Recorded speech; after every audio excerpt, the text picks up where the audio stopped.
My name is James Bialota, and I am presenting some evidence today. There might be more than one reason why your state's attorney is having trouble hiring staff. Okay. We filed some charges. They were so severe that North Dakota BCI is investigating the Attorney General for corruption, self-dealing, grand theft, perjury, filing false documents. And they presented the case to your state's attorney, Casey Dybert. She's refusing to prosecute. On what planet do we let politicians steal taxpayer money or steal or feather their nest in their office and not hold them accountable? And this is a serious question, because do anybody in here get a pass at a possible life sentence? I'm sure I wouldn't.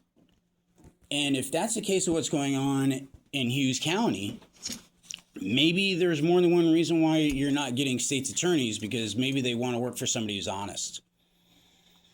And so this is all public information, and these are the documents. So nobody can say this is my word against somebody else's. What you see is two different files. One is Marty Jackley's U.S. House ethics forms, and one is Marty Jackley's state ethics forms. And they cover the same time periods. And there's one big problem. They don't match. They're not even close. And his federal forms admit that he was privately employed in Washington, D.C. as a board member of a corporation and not as an attorney, as a board of directors. And as board of directors, it was illegal for him to take that job, and it was illegal for him to take a salary. And then it was most certainly illegal for that board's clients to get state contracts. And all three happened. And conveniently, when you look at the state form, at the bottom it says, "I declare under penalties of perjury that this information is true." He hid that information from the state. And not only that, then he filed it. This is completely illegal, completely unlawful. And my only other question would be then, what are you going to tell anybody who is not of means or not politically connected that's being prosecuted in your county? You don't get a pass. Only the rich and the elite and the politically connected get their charges wiped away? Is that what Hughes County is about?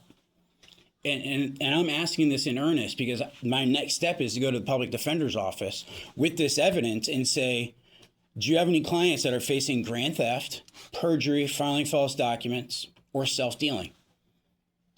Because if they're being prosecuted and this man isn't, you've got a case. And I don't want to let bad people go. I think everybody should be held to the same standard and held to account. And I would hope that you get your state's attorney up here to answer these questions, because I'm going to release the email from North Dakota BCI where they're telling me it's her fault she's not prosecuting.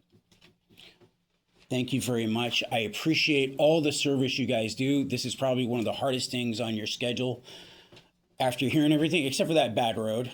Yeah. And so I pray that you make a decision on this and you seriously look into your state's attorney. I know there's a sheriff's deputy here. It doesn't take a rocket science to figure out that both of these are signed under penalties of perjury, and when they don't match, you get an obvious crime. And if she's saying she can't see it because there's not enough evidence, 6 pages, and I can prove 4 felonies a year for the last 2 years.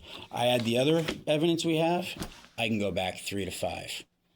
That's enough to put him away for the rest of his life. And I just want him held accountable. Okay. Thank you. Thank you very much.